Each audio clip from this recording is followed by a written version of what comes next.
أعوذ بالله من الشيطان الرجيم.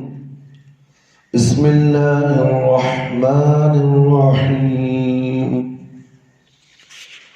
نحمده ونصلي على رسوله الكريم. أما بعد. سورة الواقعہ آیت نمبر 80 سے 90 پر 6. تنزيل من رب العالمين. أفبهذا الحديث أنتم مدهنون وتجعلون رزقكم أنكم تكذبون فلولا إذا بلغت الحلقوم وأنتم حينئذ تنظرون ونحن أقرب إليه منكم ولكن لا تبصرون فلولا إن كنتم غير مدينين ترجعونها إن كنتم صادقين فأما إن كان من المقربين فروح وريحان وجنة نعيم وأما إن كان من أصحاب اليمين فسلام لك من أصحاب اليمين وأما إن كان من المكذبين الضالين فنزل من حميم وتصلية جحيم إن هذا لهو الحق اليقين فسبح باسم ربك العظيم. یہ رب العالمین کی طرف سے نازل کرتا ہے. کیا تم اس کلام الہی کے سلسلے میں کافروں کے ساتھ نرم رویہ اختیار کرتے ہو اور تم نے اپنی روزی یہ بنا لی ہے کہ قرآن کو جھٹلاتے ہو؟ پس جب کسی کی روح حلق تک پہنچ جاتی ہے اس وقت تم اسے مجبور محض بن کر دیکھ رہے ہوتے ہو. تمہارے بنسبت ہم اس سے زیادہ قریب ہوتے ہیں لیکن تم مجھے دیکھ نہیں پاتے ہو. بس اگر تم کسی کے تابع فرمان نہیں ہو، اگر تم اس دعوے میں سچے ہو تو اس کی روح کو واپس کیوں نہیں لے جاتے؟ تو اس کی روح کو واپس کیوں نہیں لے آتے؟ پھر اگر وہ مرنے والا اللہ کے قریب بندوں میں سے ہے تو اس کے لیے آرام دہ اور عمدہ روزی اور نعمتوں والی جنت ہے، اور اگر وہ دائیں والوں میں سے ہے تو اس سے کہا جائے گا کہ اے اصحاب یمین کے گروہ کے آدمی، تیرے لیے سلامتی ہے. اگر وہ جھٹلانے والے گمراہوں میں سے ہے تو اس کی میزبانی کے لیے گرم پانی ہے اور جہنم میں جلایا جانا ہے. بے شک یہ ساری باتیں یقینی طور پر برحق ہیں. بس اے میرے نبی، آپ اپنے رب عظیم کی پاکی بیان کیجیے.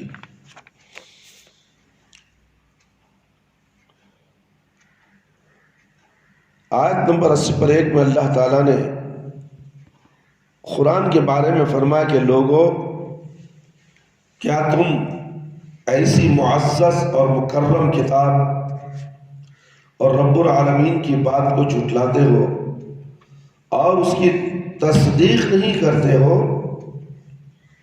اوفی نے ابن عباس رضی اللہ عنہما سے روایت کی ہے.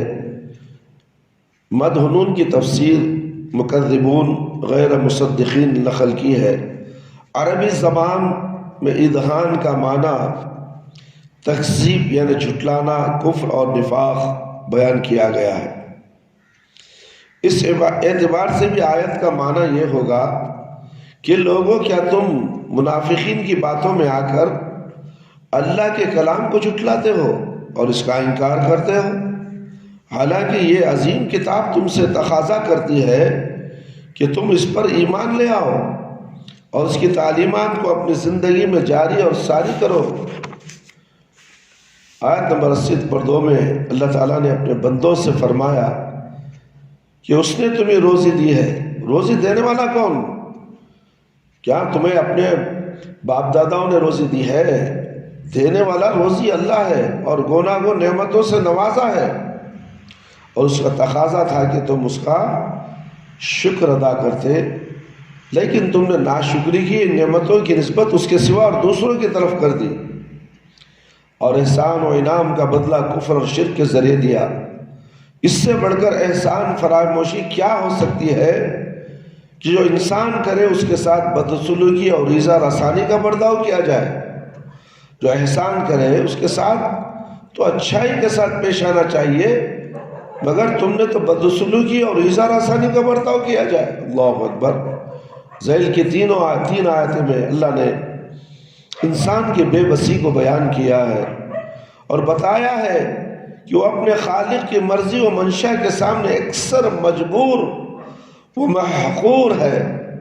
اس کی دلیل اس کی جان کنی کا عالم ہے۔ جب اس کی روح اس کے جسم سے نکلنے والی ہوتی ہے، جب فرشتے آ کر اس کی جان نکالتے ہیں، اس کی روح حلق تک پہنچ جاتی ہے اور نکلنے ہی والی ہوتی ہے اس وقت، اور اس کے سارے رشتہ دار، اقارب و احباب جو اس کے ارد گرد ہوتے ہیں کتنے مجبور ہوتے ہیں، کتنے مجبور ہوتے ہیں میرے بھائی میرے دوست۔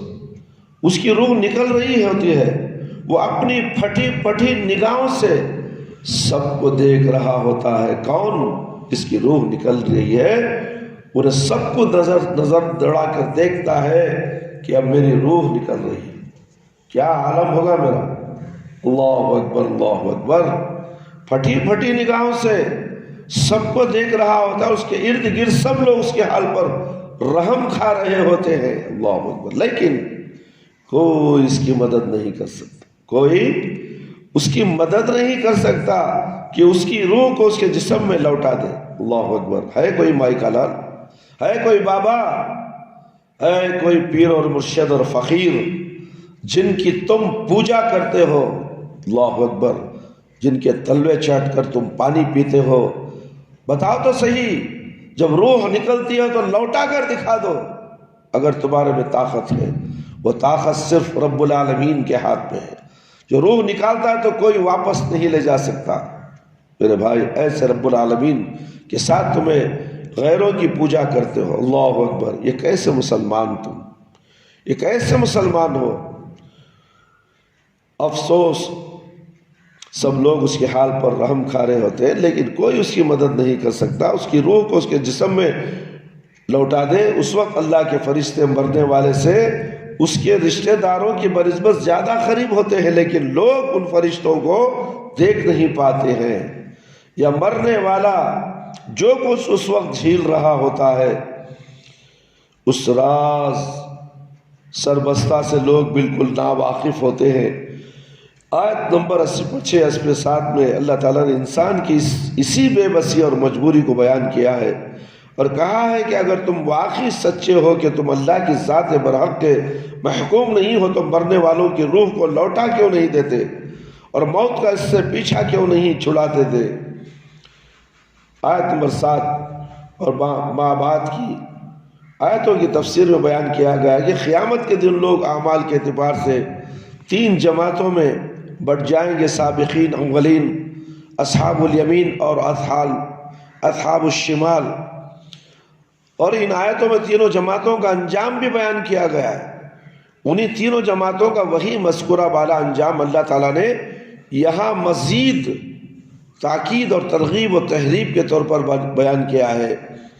اللہ تعالیٰ نے فرمایا کہ اگر مرنے والا آدمی اللہ کے مقرب بندوں میں سے ہوگا تو اللہ تعالیٰ اسے دنیا کی تکلیفوں اور مصیبتوں سے ہمیشہ کے لیے آرام دے دے گا، اس پر اپنی رحمتیں نازل کرے گا، اس کے قلب اور روح کو سکون اور راحت پہنچائے گا، اور جنت میں اسے نہایت لذیذ روزی عطا کرے گا، اور جنت نعیم میں داخل کرے گا جسے نہ کسی آنکھ نے دیکھا ہے، نہ کسی کان نے سنا ہے، اور نہ کسی انسان کے دل نے اس کا تصور کیا ہے۔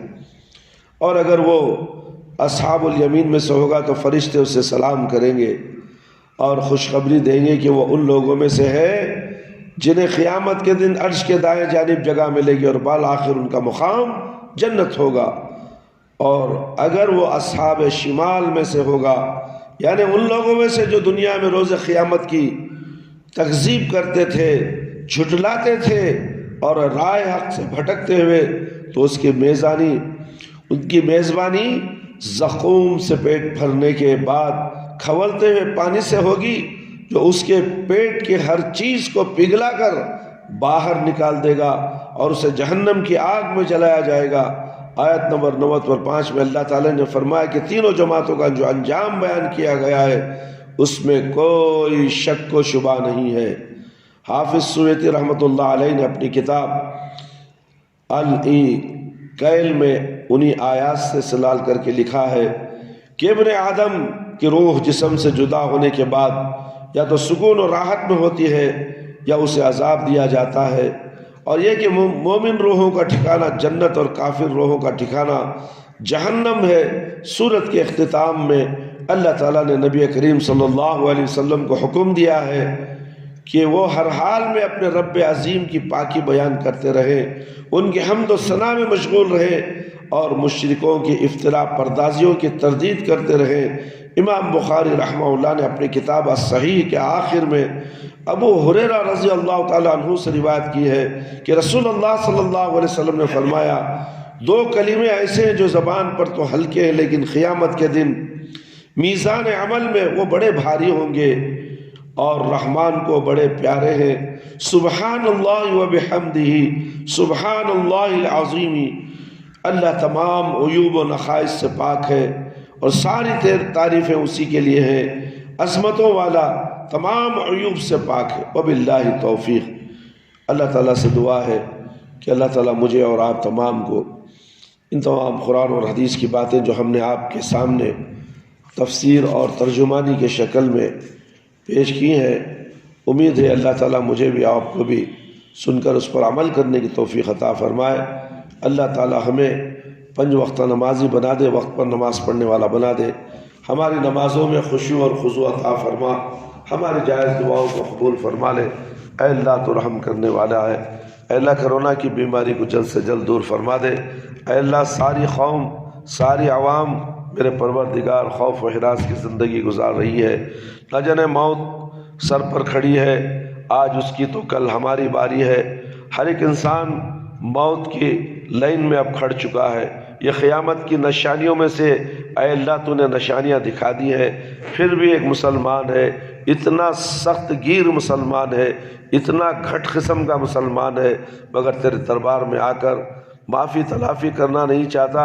اے اللہ تو نے جو نعمتیں دی ہیں اس کا شکر ادا کرنے کے لیے 5 وقت کی نماز ادا کرنا نہیں چاہتا، مگر خوف و ہراس، دنیا کی محبت، موت سے نفرت اور دنیا کی چاہت نے اسے گرفت میں لے لیا ہے۔ مگر تیرے بندے بھی ہیں، تیرے چاہنے والے بھی ہیں، اے اللہ تھوڑے لوگ ہی صحیح ہیں میرے پروردگار، ان لوگوں کی تو دعا قبول فرما لے۔ اے اللہ اس بیماری کو دور فرما دے، اس خوف ہراس کی زندگی کو مسلمانوں سے، متقی پرہیزگار مومنوں سے اے اللہ اس کو دور فرما دے میرے پروردگار۔ جلد سے جلد اس بیماری کا خاتمہ فرما۔ اے اللہ جو لوگ بیمار ہو چکے ہیں اس معاملے کے اندر، اس بیماری کے اندر، اے اللہ جلد سے جلد ان کو صحت یاب بنا دے، شفاء کلی، شفاء عاجلہ، شفاء کاملہ، شفاء دائمہ عطا فرما میرے پروردگار۔ اے اللہ ہمارے اہل خانے کو، ہمارے بیوی بچوں کو، اہل محلے والوں کو اے اللہ اس بیماری سے دور کر دے۔ اے اللہ مسجدوں کو آباد فرما، مسجدیں پھر سے بند ہونے والی ہیں، اے اللہ ایسا خدشہ ظاہر ہو رہا ہے، اے اللہ پھر سے پورا ہندوستان لاک ڈاؤن ہونے والا ہے، اے اللہ یہ مزدور، یہ غریب طبقہ کے لوگ کہاں جائیں گے؟ ان کی روزی روٹی کا عالم کیا ہوگا میرے پروردگار؟ بہت پریشان ہے میرے پروردگار، اس پریشانی کو تو ہی دور کر سکتا ہے، اس بیماری کو سب سے تو ہی دور کر سکتا، تیرے سوا کوئی دور نہیں کر سکتا۔ اے اللہ ہماری اس جائز دعا کو تو قبول فرما کر، اے اللہ ہمارے لیے راحت اور سکون مہیا فرما۔ اے اللہ قبر کے عذاب سے بچا لے، جہنم کی آگ سے بچا لے، قبر کے سوالات بالکل آسان فرما دے، قبر کی تاریکی کو روشنی میں بدل دے، میدان حشر میں رسوائی سے بچا لے۔ اے اللہ ہمیں موت دے تو ایمان کی حالت میں موت دے، جب ہماری روح ہمارے جسم سے نکلے اے اللہ ہماری زبان پر کلمہ لا الہ الا اللہ محمد رسول اللہ جاری رہے۔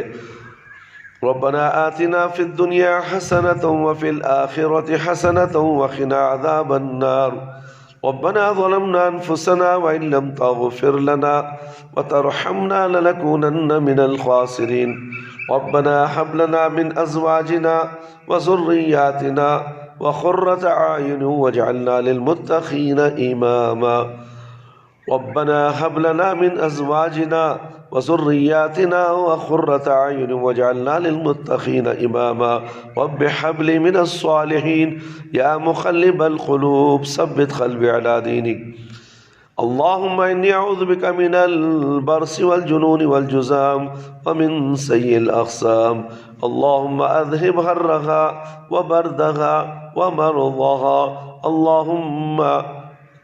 اللهم عافني في بدني اللهم عافني في بدني اللهم عافني في سمعي اللهم عافني في سمعي اللهم عافني في بصري لا إله إلا أنت لا إله إلا أنت سبحانك إني كنت من الظالمين ربنا تقبل منا إنك أنت السميع العليم وتب علينا إنك أنت التواب الرحيم سبحان ربك رب العزة عما يصفون وسلام على المرسلين والحمد لله رب العالمين يا حي يا قيوم برحمتك أستغيث